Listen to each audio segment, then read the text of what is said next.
Rather than lads, welcome back to Cossy's Arsenal podcast. My name is Cossy. Good morning, good afternoon, good evening, wherever you are in all parts of the world. Welcome back to the channel. Welcome back to a brand new video. Now, this is not the best of stories, but I have to run it. Mohamed Elneny and Thomas Partey have now picked up injuries and they will be out for the Aston Villa game, and probably both of them will be out for the Manchester United game. According to David Ornstein, he has just confirmed that it has emerged Mohamed Elneny sustained a significant injury in the win over Fulham.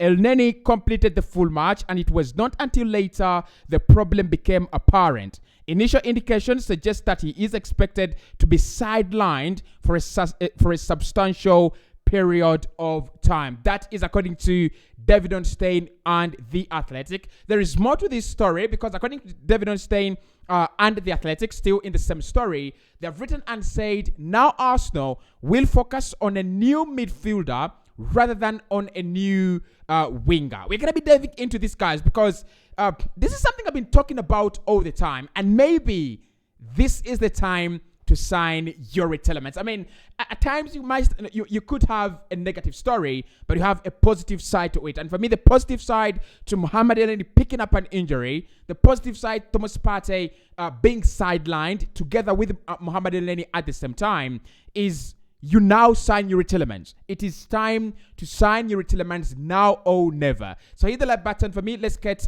this video to 800 likes. Subscribe to the podcast as well. Let's get to 58,000 subscribers. And in the comment section below, I'm going to ask you one question. We have lost Mohamed Elneny. We have lost Thomas Partey. Which midfielder would you recommend Arsenal to sign in the last 48 hours of the transfer window?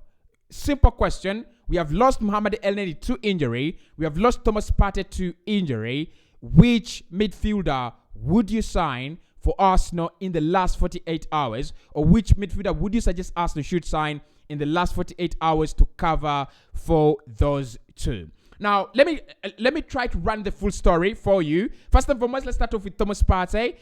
He did not appear for the Fulham game. Now, it has been confirmed that he has a tight muscle in the thigh. So I think it's called a tight thigh muscle. I don't know how you call that. But he has he has a tight muscle in the thigh. So literally he was not able to play against Fulham. And according to David Ornstein, what I've seen, he was not very close to coming back. He was not very close to making it for the Fulham game. And it's a highly doubted to be up, to be part of that Aston Villa game. The Man United game over the weekend, we are still unsure whether Thomas Partey will be featuring in that game as well. So Thomas Partey, for now, anything we are talking about an injury that could see him out for a week or two. So probably that means he comes back after we played Man United. And that is something I was really afraid of. That is something that I never wanted. I don't want to play Man United with Casemiro in the midfield, Eriksen and Bruno Fernandes, and we do not have Thomas Partey, but it is happening. It is very close to happening. If he doesn't recover this week, then we have to face Man United without Thomas Partey. And Erik ten Hag loves dominating the midfield, and he's going to dominate it. And he will try to dominate us in the midfield. Now, the only painkiller we had for Thomas Partey's absence has been Mohamed Elneny. Elneny didn't play well against Fulham. And if you still remember my words in my match reaction, I said Mohamed Elneny has not played well today. I said Mohamed Elneny deserves a 6 out of 10. His performance was not good. Now, the reason as why Mohamed Elneny was not actually playing well is because he has picked up a bad injury. Substantially, he could be out for some, big period of time. So according to David Ornstein, just like I've read to you at the beginning of the video, it has emerged that Mohamed Elneny has sustained a significant injury in the win over Fulham. Elneny completed the full match, and it was not until later when they confirmed that the player is now suffering from a significant injury that is going to keep him out for some substantial period of time. Dilemma. Another dilemma. I'm going to say this.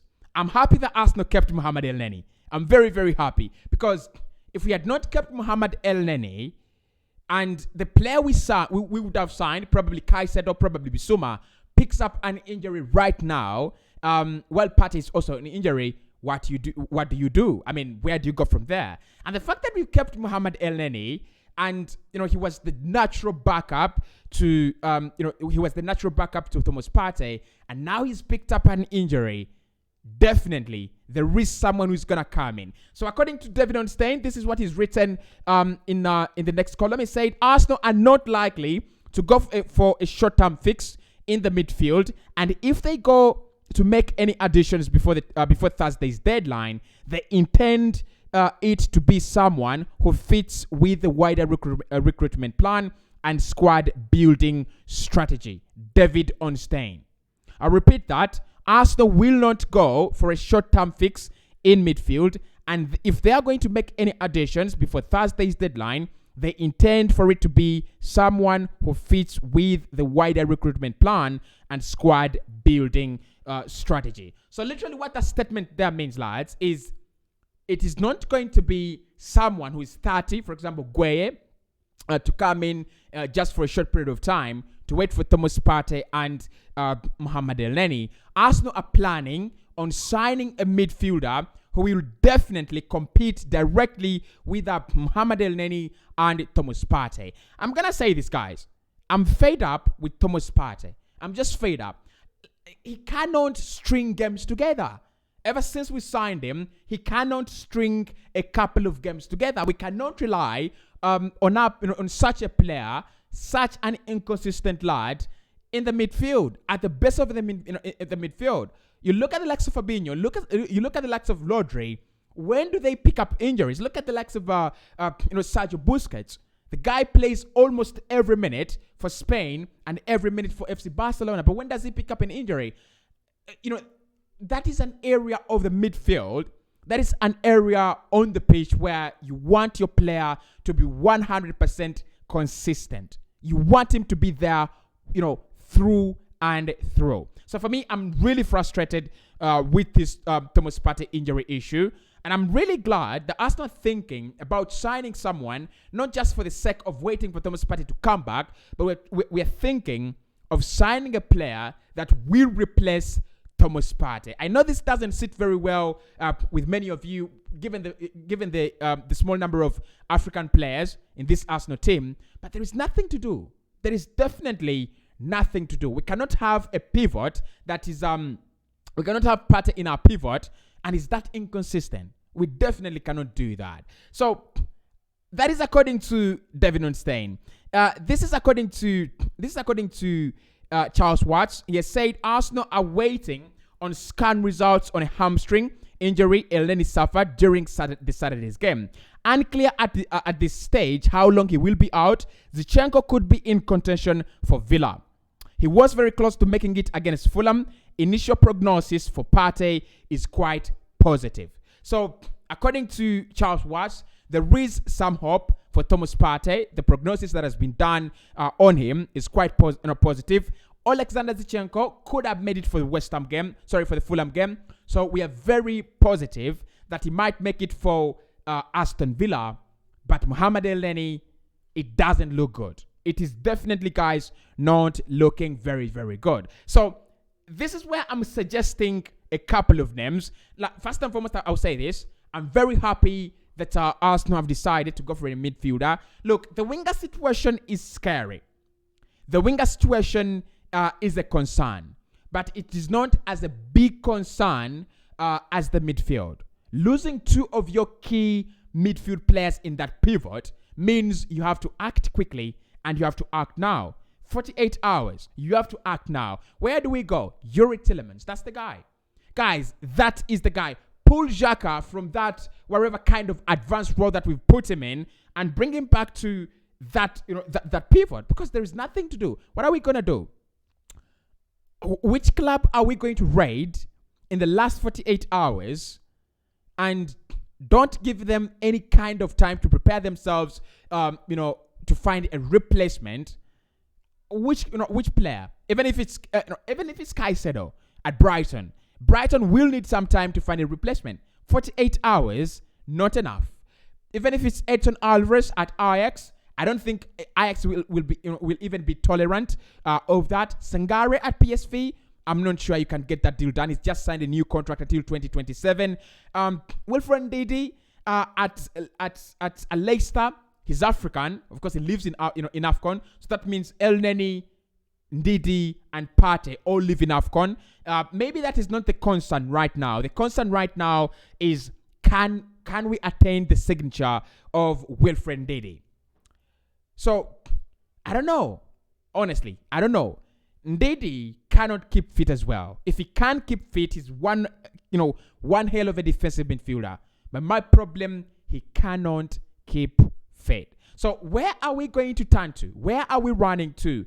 It's one thing to be excited about bringing in a new midfielder, because we know it's a song Cossy has been singing on Cossy's Arsenal podcast for the last year or so. Get someone to back Thomas Partey. Get someone to back Thomas Partey. Get a Thomas Partey backup. Get a backup for Thomas Partey. We've been singing that song, and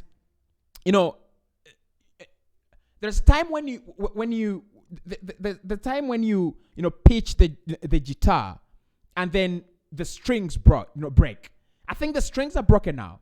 Honestly, we have rubbed our fingers on the strings of the guitar for the Thomas Partey backup song, and now the strings are broken. They're not even loose, because I think they are loose when Thomas Partey picks up an injury and Mohamed Elneny replaces him. That is when the strings go loose. But now they're broken. Elneny is injured. Partey is injured. Where do we go from here? So the first suggestion, guys, and the first player that comes to mind is Tielemans, and that means we will need to have Granit Xhaka sacrifice his new role that has picked up that he has picked up in this Arsenal side. He has been enjoying it. There is no doubt about that. Xhaka has been enjoying that advanced role high up the pitch. But it is time to come back home, bro. It is time to come back to the pivot. It is time for you to settle down and keep on passing the ball. I think why I will trust Xhaka in that area is one or two reasons. His tackling is not clean, so he will pick up so many yellow cards and probably red cards, of course. But his holding, his passing is absolutely lit, right? So I think what Thomas Partey gives us is a player who, picks up the ball in deeper areas and then helps us to literally transition, helps us in transition from our own end to the opposition's final third. Now, what Thomas Partey has is dribbling abilities, dribbling skills, and very, very good and very strong, ball courage. Why I want, Tielemans to come in, Granit Xhaka does not have that strong, dribbling skill. He lacks that, and also he lacks the pace. So that means it will take a lot of time for Arsenal to progress the ball from our own half to the opposition half. One of our strengths this season, if you've seen it, go back and rewatch Bournemouth first half. Go back and rewatch Fulham first half, and even in the second half, that Fulham game. One of our key strengths this season is the speed, the rate, how quick we move from our own half to the opposition half. Thomas Partey helps us do that very well. And I think players like Alexander Zinchenko, players like Kieran Tierney, players like Martin Odegaard are also very, very essential. Now, why I want Youri Tielemans and why I think, losing a defensive midfielder could just trigger the Youri Tielemans deal, this is it. When you get Youri Tielemans, you're getting a box-to-box midfielder. You're getting a guy who can run with the ball. You're getting a guy who has intelligent passing skills. So if he doesn't run, he will make the ball run. And that's what I love about him. And you're also getting a guy who is very, very forward-minded. So, Youri is not thinking always about passing the ball backwards. He's thinking about passing that ball forward, right? So, get Youri Tielemans, partner him with Granit Xhaka in that double pivot. Make sure that Xhaka is the holding midfielder. Literally, when we meet a dead end in our attacks, Xhaka is the guy to fall back to. He will pass that ball back to Ramsdale. He will distribute it, alongside, the wide areas and things like that. Tackling, there will be a problem Because without Elneny, without Partey, you're always going to have a deficiency. And that deficiency comes in whether Lokonga is playing in that area, whether Xhaka is playing in that in that area, or Yuri Tielemans or Odegaard or Smith Rowe. The deficiency is that the most defensively clean midfielders at Arsenal currently are Thomas Partey and Mohamed Elneny. So, but there is nothing to do. Go get Yuri Tielemans and make Xhaka your defensive midfielder. I know he doesn't like the role, but when Thomas Partey comes back, Xhaka can go to the bench. He will love it. He will definitely love it on the bench. Now, the other options I've thought about, I mean, it's a rush video because it's a breaking story. So don't say, Cossy, why didn't you think about this one? If you have any suggestions in the comment section of who replaces Elneny and Thomas Partey, let me know. But the other options that I've thought about, and they are literally off head. I've thought about, this is crazy, isn't it? But I've thought about James Ward-Prowse. I don't know what you guys think. Pause the video for a minute and think, play it again now. Now, James Ward-Prowse at Southampton is a key figure. Is a key member of that squad. And if you ask me, how many players would I sign from Southampton? I would definitely say Kyle Walker-Peters at right back, James Ward-Prowse in midfield, Tino Livramento at left back. That's all. Yeah, that's all, right? Look, what I love about James Ward-Prowse, forget the free kicks. Forget it. I know many of you in the comment section are going to be, oh, cause see, if we get James Ward-Prowse, the free kicks will be going into the back of the net because we get so many from Saka, Martinelli, and Odegaard being fouled around the penalty area. Forget about that. We're not talking about that. Don't get deluded. I'm talking about James Ward-Prowse's ability to hold that ball, excellent passer of the ball, excellent distributor of the ball, excellent, not an excellent dribbler. I don't want to give him that. And I'm going to tell you something. I'm going to tell you someone who's very excellent at dribbling the ball, and you will tell me whether you take him. But with James Ward-Prowse, I'm thinking about a guy who's very calm on the ball. Very, very calm. The only time I see him arriving into that penalty area is when he has been called upon to arrive there. What a goal, what a goal for them against Tottenham in the opening game. And that is what he's good at. He's going to play for you in that, in that circle there. Allow the likes of Odegaard to, move high up the pitch, get that freedom, and they will get the right balls with the right weight and also consistently. Because he's not afraid of passing that ball forward. He's not afraid of anyone, James Ward-Prowse. He's not afraid of anyone.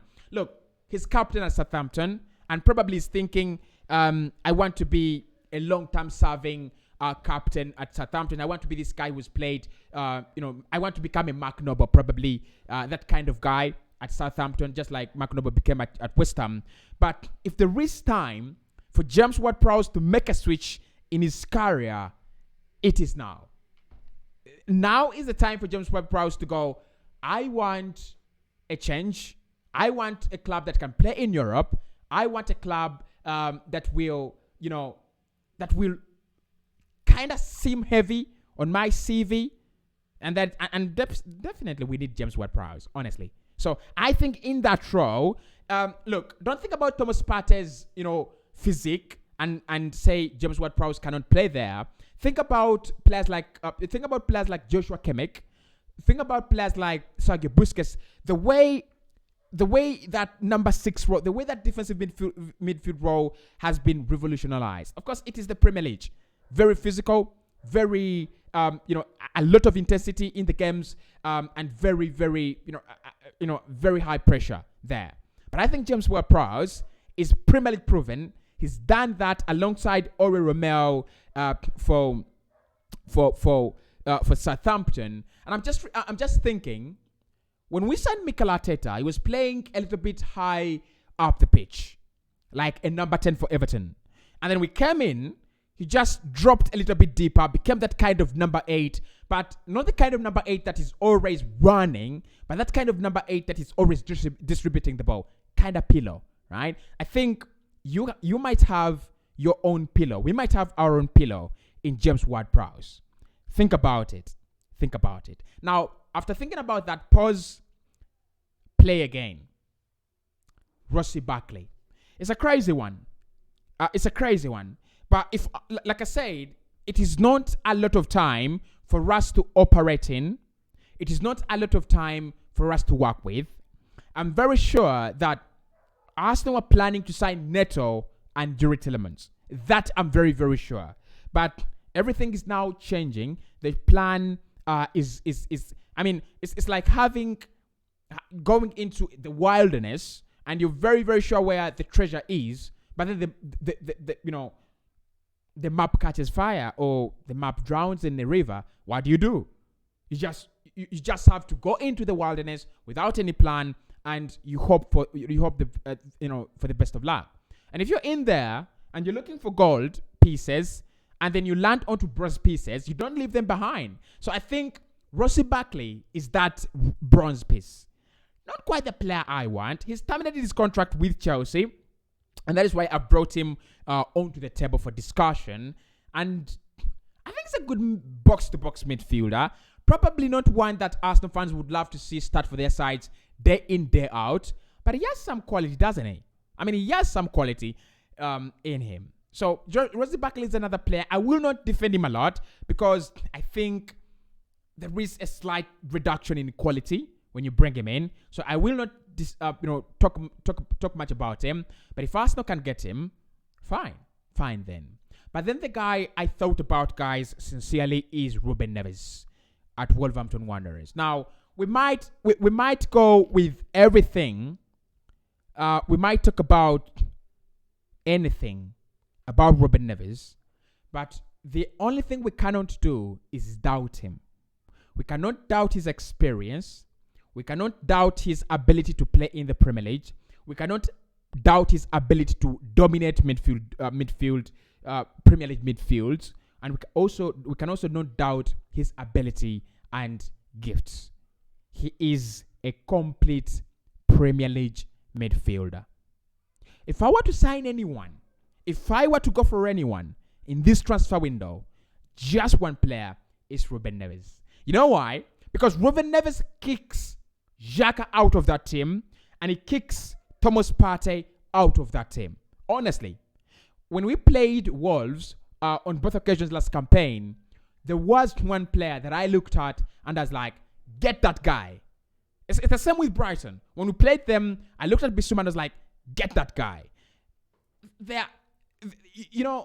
It's having a bag full of sand, with all due respect to Wolves, and then there is that shiny piece.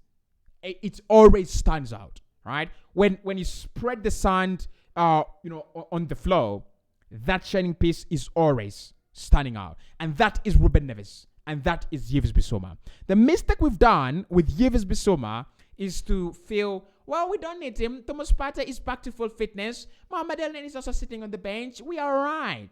And now we are stranded. We are literally stranded. 48, no one can see the panic Arsenal are in. But if Elneny and Partey's absence cost us the Aston Villa game, even if it's a draw, and they cost us the 100% record, there is a slight reduction in reasons to fight. There is a slight reduction in belief. There is a slight reduction in motivation. Right? So that is why I feel Bissouma, 20 million to Spurs, with Spurs having Rodrigo Bentancur and Pierre-Emile Højbjerg, it's good business for Spurs. Poor business by Arsenal. Poor business by Arsenal Football Club. Something with Lucas Paqueta, 35 million to West Ham is poor business by Arsenal. Because if you wanted a winger, I think he can do that. I think Lucas Paqueta can definitely do that for you, right? And if you want a central midfielder, he can definitely do that for you as well, and he can play across systems. But we slept, and that's it. We slept, and by the time we woke up, the blanket was gone, Lucas Paqueta was gone, and Bissouma was gone. And that's why I think Ruben Neves, guys, is our chance. This is our chance to get Ruben Neves. This is our chance, and no, it's now or never. When you walk into that Wolverhampton negotiation room, they will not want to sell. So you might need to pay in excess of £50 million. But I'm very sure that is quality. That is, there is value for money. He's a quality player. And if Arsenal decide we're gonna walk in there and we will bombard, Wolverhampton Wanderers with an astronomical figure, they will take it. They will definitely take it. The only thing they will reduce, the only amount of money they will refuse is anything below 50 million. But for me, 50 million for a player that can play where Xhaka plays, for a player that can play where Odegaard plays, for a player who can play where Partey plays, I'm okay. I'm 100% okay with paying that amount of money. But anyway, lads, that's it. Mohamed Elneny picks up a long-term injury, according to David Ornstein and The Athletic. Thomas Partey is still nursing a tight muscle in the thigh, and we're also looking at Tielemans and other midfielders now being looked at by Arsenal. So if anything happens, I'll definitely let you know. The deal for Mikhailo Modric, currently, according to David Ornstein, this is what he has said. Arsenal had previously focused on signing a wide forward with Pedro Neto on the top of the list. Mikhailo Modric is also among their candidates. It is thought financial considerations would make it difficult to buy both a winger and midfielder in the coming days for Arsenal. So what is our priority? Where do we go from here? I'll speak to you very soon. Make sure you follow me on Twitter, Cossy Arsenal, Instagram, Cossy_19, TikTok, Cossy11, and of course on YouTube, and my podcast, 90 More, Cossy Talks Football, and Cossy's Arsenal Podcast. See you soon.